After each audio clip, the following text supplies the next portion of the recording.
वाचे म्हणता गंगा गंगा, सकल दोष गातील भंगा, सकल दोष गातील भंगा. दृष्टी पडता ब्रह्मगिरी, त्यासी नाही अमापुरी,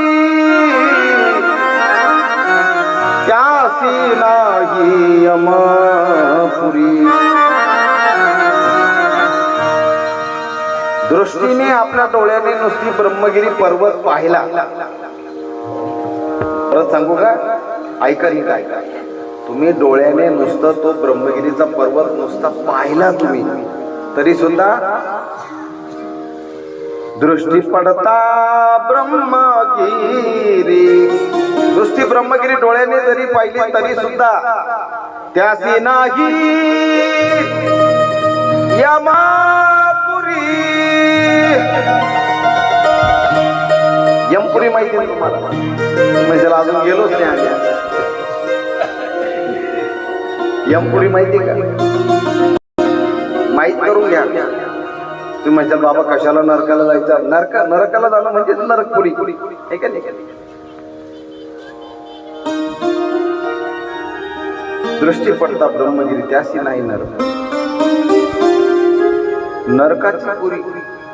ज्याने नुसतं डोळ्याने ब्रह्मगिरीचा पर्वत पाहिला तो पुण्यवान झाला महाराज. एवढंच ताकद त्या ब्रह्मगिरी पर्वताला. तसं या ब्रह्मगिरीची कथा आली बरं का? नीट ऐका, लक्ष द्या माझ्याकडे. हे येणारे जाणारे गाड्यांकडे नका बघू. मोटरसायकल पाहिली नाही का कधी? बरं, तुमच्याच गावातला माणूस आहे किंवा बाहेर गावचा आहे, माणूस पाहिला नाही का तुम्ही कधी? मग प्रत्येक जण कोणी आला म्हणजे त्याला पाहायलाच पाहिजे का? याला काय म्हणतात माहिती का? चित्ताचे दोष का नाही? मन विक्षेप आवरण, मन शांत नाही. थोडं इकडं काही खट वाजलं का लगेच पाहणार. एखादा मनुष्य रस्त्याने चालला का त्याच्याकडे पाहत राहणार. अरे माणूस पाहिला नाही का तुम्ही कधी? लक्षपूर्वक ऐका, माझ्याकडे लक्ष द्या. मी जे बोलतो ना त्याच्यावर लक्ष द्या, मग गडबड होऊन जाते. काय चाललं होतं आपलं? त्याच्यावर पण ध्यान देत नाही तुम्ही. काय चाललं होतं? हा, यमपुरी चालली होती काय? यमपुरी ध्यानात ठेवली तुम्ही? ब्रह्मगिरी, ब्रह्मगिरीचा पर्वत, या ब्रह्मगिरी पर्वताची कथा आहे. ती कथा तुम्हाला सांगायची मला. ताई, हो ताई, ताई, हा, तुम्ही पुढं बसायचं. तुम्हाला लवकर यायचं, उशिरा येऊन पुढं बसायचं नाही. कोणी पण असो, ज्याला पुढं बसायचं त्याने लवकर येऊन बसायचं. सगळी पब्लिक जमली, सगळे लोक मागं बसले शेवटपर्यंत, तुम्ही पुढे येऊन बसला. हे चुकीचं आहे. मी काय सांगत होतो?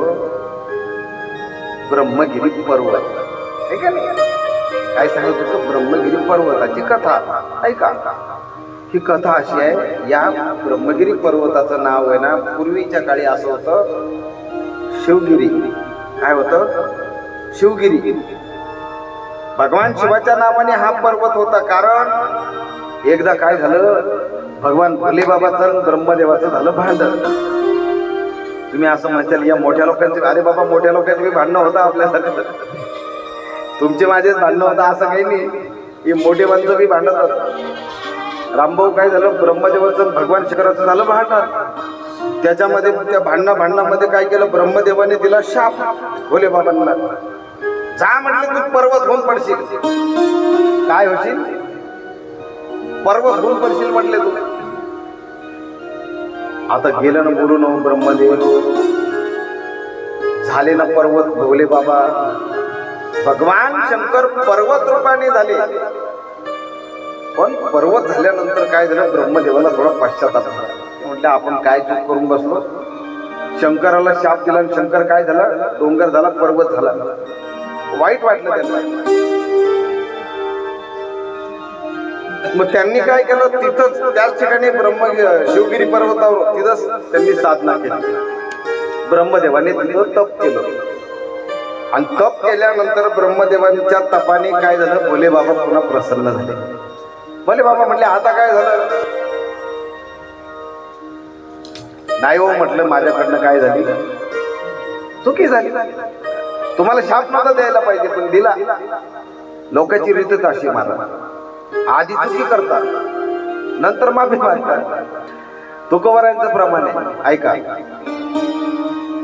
आधी चुकी मग घडे आठवण, आधी चुकी मग घडे आठवण, तुका म्हणे जनपरिचय, तुका म्हणे जनपरिचय. आधी चुकी मग घडे आठवण, तुका म्हणे जनपरिचय. जगद्गुरु तुकोबाराय सांगतात, लोकांची रीत अशी झाली की आधी चुका करतात मग आठवण येते त्यांना. अरे अरे अरे, त्या संताला असं बोलायला नव्हतं पाहिजे, आता कळलं तो लय मोठा संत. अरे पण आधी बोलून गेला ना बाप्पा तू. तुका म्हणे जनपरिचय. तुकाराम महाराज म्हणतात जनता अशी आहे, जग जग कसे महाराज, जन पळभर म्हणतील हाय हाय.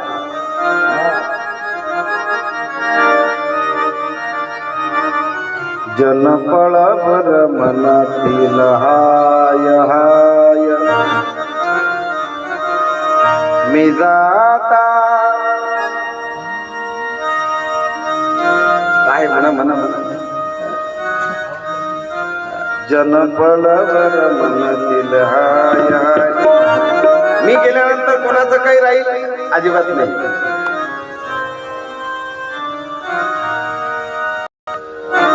जग असं आहे, जगाकडे लक्ष देऊ नका, आहे तोपर्यंत आनंदाने जगा. डोकं खराब करून घेतो आपण छोट्या छोट्या गोष्टीसाठी. एखादी गोष्ट थोडीफार जीवनात होते मागे पुढं, तुमचंच होतं का, भल्या भल्यांचं झालं. सकाळपासून दिवस उगल्यापासून रात्री झोपेपर्यंत देवदेव करणारे माणसाचं सुद्धा बिघडलं. मग ते रडत बसले का, रडत नाही बसायचं. आनंदाने आहे तोपर्यंत आनंदाने राहायचं. आप मरे सो डूब गई दुनिया. काय तुमचा फोटो लावतील घरामध्ये, 2-4 महिने त्या फोटोची मस्त पूजा करतील, नंतर त्या फोटोवर एवढी धुळील का दिवाळी शिवायच्या फोटोला हात लागायचा. पुढे चालून एखादं नवीन घर एखाद्या नातवानी बांधता बंगला का तो म्हणाने तो फोटो ना जुन्या घरी राहू द्या, नव्या घरी नको. आता तर म्हणतात मेलेल्या माणसाचे फोटोच लावू देत नाही घरात. त्यांनी बांधलेलं घर चालतं तुम्हाला, त्यांचे फोटो नाही चालत. माय बापाने कष्ट करून घर बांधलं, त्या घरामध्ये राहायला चालतं तुम्हाला. आणि त्यांचे फोटो घरामध्ये लावले तर कोणी येतो, एखादा शहाणा येतो म्हणतो मेलेल्या माणसाचे फोटो ठेवू नका. अरे मेलेल्या माणसाचे फोटो ठेवू नका, त्यांची संपत्ती पण ठेवू नका ना, देऊन टाका ना. त्यांनी शेतीवाडी तुमच्यासाठी ठेवली, देऊन टाका ना. थोडी लाज वाटली पाहिजे आपल्याला. ज्या आई बापाने आपल्याला जन्म दिला, ज्या मायबापाने अख्खं जग आपल्याला दाखवलं, ते मायबाप आपल्याला कळत नाही. अरे आईबाप एकदा कळाले पाहिजे, मग नंतर देव कळल. हे मंदिरातले दगडाचे देव कधी कळायचे, घरातले जिवंत देव आधी कळले पाहिजे महाराज. म्हणून हे गायक लोक वगैरे हे म्हणत राहतात महाराज, विसरू नको आई बापाला. त्याच्यामुळेच म्हणता महाराज, विसरू नको रे आई बापाला,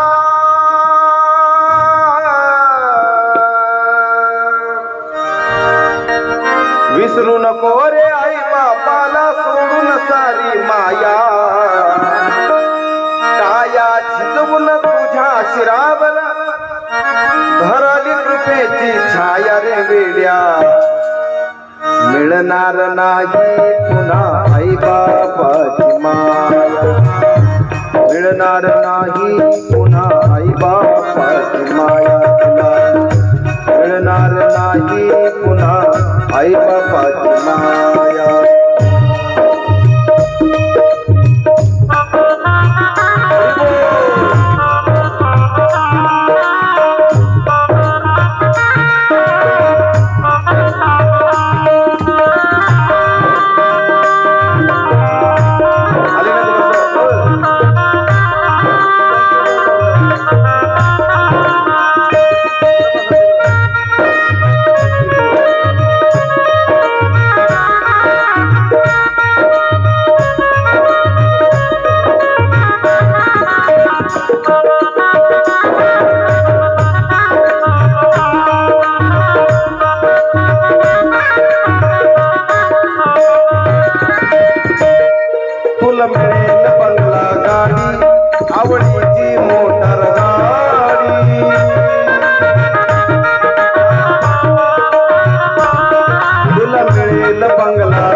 मनीच्या आई बापाला गावीस भीक मागाया काया झिजवून तुझ्या शिरावर धरलीत पेची छाया रे वेड्या रे वेड्या मिळणार नाही आई बापाची माया मिळणार नाही पुन्हा आई बापाची माया तुला मिळणार नाही पुन्हा आई बापाची माया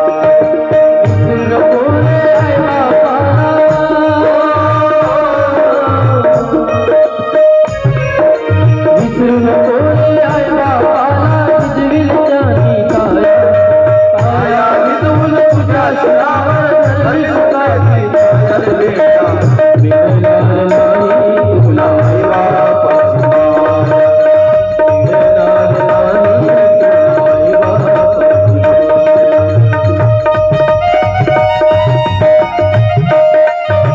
हरी बोल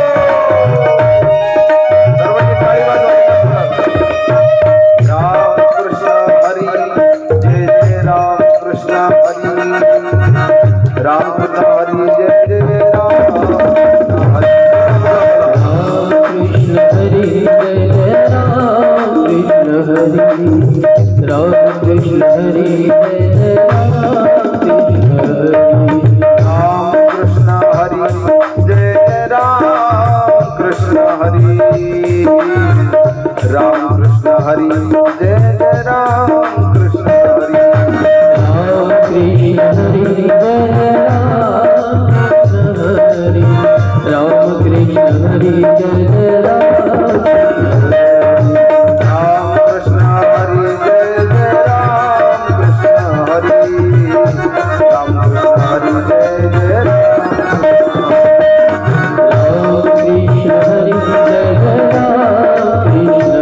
हरी राम कृष्ण हरी जय जय राम कृष्ण हरी राम कृष्ण हरी जय जय राम कृष्ण हरी राम कृष्ण हरी जय जय राम कृष्ण हरी राम कृष्ण हरी जय जय राम कृष्ण सगळ्यांनी म्हणा राम कृष्ण हरी जय जय राम कृष्ण हरी राम कृष्ण हरी जय जय राम कृष्ण हरी राम कृष्ण हरी जय जय राम